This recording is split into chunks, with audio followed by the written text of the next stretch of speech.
ಬೆಳಗಾವಿ ಲೋಕಸಭಾ ಚುನಾವಣೆಯಲ್ಲಿ 6ನೇ ಬಾರಿಗೆ ಬಿಜೆಪಿ ಗೆದ್ದಿರುವಂಥದ್ದು. ಈಗ ನಮ್ಮ ಜೊತೆ ಗೆದ್ದಂಥ ಅಭ್ಯರ್ಥಿಗಳಾದಂಥ ಏನು ಜಗದೀಶ್ ಶೆಟ್ಟರ್ ಇದ್ದಾರೆ, ಅವರನ್ನ ಮಾತಾಡ್ಸೋಣ. ಸರ್, ಏನು ಈ ಒಂದು ಚುನಾವಣೆಯಲ್ಲಿ ಭಾಳಷ್ಟು ಹೊರಗಿನವರು ಅಂತ ಇದ್ರು, ನಿಮ್ದು ಅಡ್ರೆಸ್ ಇಲ್ಲ ಅಂತ ಇದ್ರು, ಈಗ ಏನಂತಾರೆ ಗೆಲುವಾಗಿದೆ, 1,50,000 ಹೆಚ್ಚು ಮತಗಳಿಂದ ತಾವು ಗೆಲ್ತಾ ಇದ್ರಿ, ಏನು ಹೇಳ್ತೀವಿ? ಈಗ ಬಂದಂಥ ಲೇಟೆಸ್ಟ್ ಮಾಹಿತಿ ಪ್ರಕಾರ 1,72,000 ಲೀಡ್ ಆಗಿದೆ. ಆಲ್ಮೋಸ್ಟ್ ಇನ್ನು ಇಲೆಕ್ಷನ್ ರಿಸಲ್ಟ್ ಡಿಕ್ಲೇರ್ ಮಾಡಬೇಕು ಆಫೀಷಿಯಲಿ, ಅದು ಹಾಗೆ ಆಗ್ತದೆ. ಅದಕ್ಕೆ ನಾನು ಮೊದಲಿಂದ ಹೇಳ್ತಾ ಇದ್ದೆ, ಜನರ ಆಶೀರ್ವಾದ ಇದೆ, ಮೋದಿಜಿಯವರ ನೇತೃತ್ವ ಇದೆ, ಮೋದಿಜಿಯವರು ಮತ್ತೊಂದು 3ನೇ ಬಾರಿ ಪ್ರಧಾನಮಂತ್ರಿ ಆಗಬೇಕಂತ ಜನರ ಇಚ್ಛೆ ಇದೆ. ಮತ್ತು ಬೆಳಗಾವಿ ಜನತೆ ಅವ್ರ ಜೊತೆ ಮೊದಲಿಂದ ನಂದು ಒಡನಾಟಿದೆ. 2 ಸಾರಿ ಉಸ್ತುವಾರಿ ಮಂತ್ರಿಯಾಗಿ ಕೆಲಸ ಮಾಡಿದ್ದೀನಿ. ಮತ್ತು ಈ ಭಾಗದಲ್ಲಿ ಪಕ್ಷದ ಸಂಘಟನೆ ಮಾಡಿದ್ದರಿಂದ ಜನರ ಜೊತೆ, ನಮ್ಮ ಕಾರ್ಯಕರ್ತರ ಜೊತೆ, ಇಲ್ಲಿ ಲೀಡರ್ಸ್ ಜೊತೆ ಮೊದಲಿಂದ ನಂಟಿದೆ ಆ ಸಂಬಂಧ. ಹೀಗಾಗಿ ಬೆಳಗಾವಿ ಜನತೆ ಭಾಳ ಆತ್ಮೀಯವಾಗಿ ನನ್ನನ್ನು ಬರಮಾಡಿಕೊಂಡ್ರು ಮತ್ತು ಅಪ್ಪಿಕೊಂಡ್ರು, ಪ್ರೀತಿ ವಿಶ್ವಾಸ ತೋರಿಸಿದರು.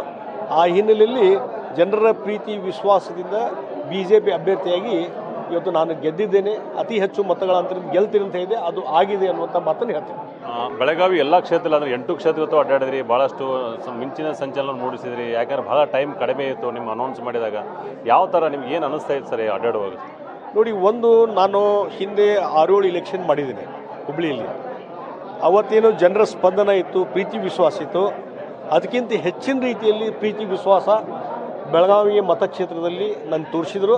ಅದರ ಮೇಲೆ ನಾನು ಕ್ಯಾಲ್ಕುಲೇಷನ್ ಮಾಡಿದೆ, ನಿಶ್ಚಿತವಾಗಿ ಜನ ನನಗೆ ಆಶೀರ್ವಾದ ಮಾಡ್ತಾರೆ ಅನ್ನುವಂಥದ್ದು ಏನೋ ಒಂದು ಮೈಂಡ್ಸೆಟ್ ಇದೆ.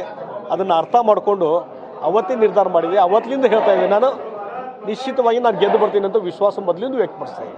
ಇದು ಸುರೇಶ್ ಅಂಗಡಿ ಅವರು ಕೂಡ ಇದು ಭಾಳ ಸ್ಪರ್ಧೆ ಮಾಡಿ 4 ಬಾರಿ ಗೆಲುವನ್ನು ಸಾಧಿಸಿದ್ರು ಮತ್ತು ದಾಖಲೆ ಗೆಲ್ಲಿಸಿದ್ರು. ತಾವು ಕೂಡ ಈಗ ಅಂತಂದರೆ ಅದನ್ನು ಮುಂದುವರ್ಸ್ಕೊಂಡು ಹೊಟ್ಟಿದ್ದೀರಿ.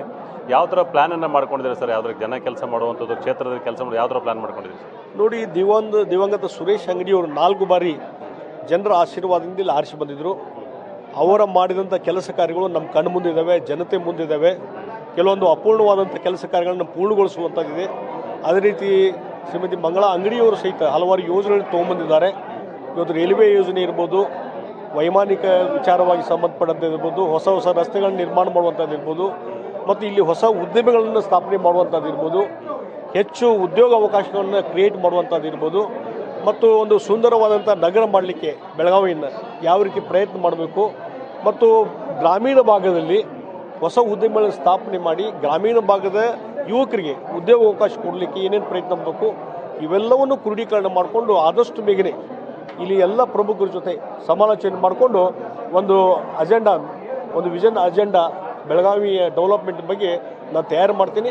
ಅದರ ಮುಖಾಂತರ ಮುಂದಿನ ಹೆಜ್ಜೆನೇ ಇಡ್ತೀನಿ. ಶೆಟ್ಟರ್ ಗೆಲ್ಲೋದು ಮುಖಾಂತರ ಏನಂತಾರೆ, ಕೇಂದ್ರ ಸಚಿವ ಸಂಪುಟನ ಸೇರ್ತಾರೆ, ಕೇಂದ್ರದಲ್ಲಿ ಸಚಿವ ಸ್ಥಾನ ಗಳಿಸ್ತಾರೆ. ಯಾಕಂತಂದರೆ ತಮ್ಮಂಥ ಹಿರಿಯರು ರಾಜಕಾರಣಿಗಳು ಕೇಂದ್ರ ಸಚಿವ ಸಂಪುಟ ಬೇಕು ಹಾಗೆ ಅಂತೇಳಿ, ಮತ್ತು ತಾವು ಪ್ರಚಾರ ಮಾಡೋ ಕೂಡ ಭಾಳ ಜನ ಇದ್ದಾರೆ. ಶೆಟ್ಟರ್ ಅವರು ಗೆದ್ದ ತಕ್ಷಣ ಏನು ಕೇಂದ್ರ ಸಚಿವ ಸಂಪುಟ ಸೇರ್ತಾರೆ ಅಂತೇಳಿ, ಅದ್ರ ಬಗ್ಗೆ ತಾವೇನು ಹೇಳ್ತೀರಿ ಸರ್?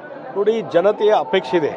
ಆದರೆ ನಾನು ವೈಯಕ್ತಿಕವಾಗಿ ಇವತ್ತು ಪಕ್ಷದವ್ರು ಏನು ಜವಾಬ್ದಾರಿ ಕೊಡ್ತಾರ ಆ ಜವಾಬ್ದಾರಿ ನಿಭಾಯಿಸುವಂಥ ಕೆಲಸ ಮೊದಲಿಂದ ಮಾಡ್ಕೊಂಡು ಬಂದೀನಿ. ಈಗಲಾದರೂ ಅದನ್ನೇ ಮಾಡ್ತೀನಿ. ಊರಲ್ಲಿ ಅಂತಂದರೆ ಸರ್ 17-18ಕ್ಕೆ ಹೆಚ್ಚು 27-25ರವರೆಗೆ ತಾವಿದ್ರು. ಒಂದಿಷ್ಟು ಕಡಿಮೆ ಆಗ್ತಾಯಿದೆ ಇದು ಕರ್ನಾಟಕದಲ್ಲಿ 8-9-10 ಸೀಟ್ಗಳನ್ನು ಕಾಂಗ್ರೆಸ್ ಗೆಲ್ತಾ ಇದೆ. ಇದ್ರ ಬಗ್ಗೆ ಏನು ಹೇಳ್ತೀವಿ? ನೋಡೋಣ, ಯಾಕಂದರೆ ಕೊನೆಯ ಕ್ಷಣದವರೆಗೂ, ಯಾಕಂದರೆ ಲಾಸ್ಟ್ ಟೈಮ್ ಇದೇ ಬೆಳಗಾವಿ ಕ್ಷೇತ್ರದಲ್ಲಿ ಬೈ ಎಲೆಕ್ಷನ್ದಲ್ಲಿ ಶ್ರೀಮತಿ ಮಂಗಳಾ ಅಂಗಡಿಯವರು 5,000 ಲೀಡ್ಗಿಂತ ಗೆದ್ದಿದ್ರು.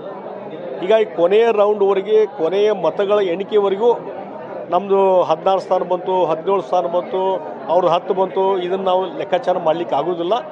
ಕಂಪ್ಲೀಟ್ ಎಲ್ಲವೂ ಮತ ಎಣಿಕೆ ಮುಗಿಲಿ, ರಿಸಲ್ಟ್ ಆಗಲಿ, ಅತಿ ಹೆಚ್ಚು ಸೀಟ್ಗಳನ್ನು ನಾವು ಗೆಲ್ತೀವಿ. ಕಡೆ ಪ್ರಶ್ನೆ ಸರ್, ಈ ಒಂದು ತಾವು ಹಿರಿಯ ರಾಜಕಾರಣದಲ್ಲಿ ಭಾಳಷ್ಟು ಅನುಭವವನ್ನು ಹೊಂದಿರುವಂಥದ್ದು, ಮಾಜಿ ಮುಖ್ಯಮಂತ್ರಿಗಳಿದ್ರು ಅಂತಾರೆ.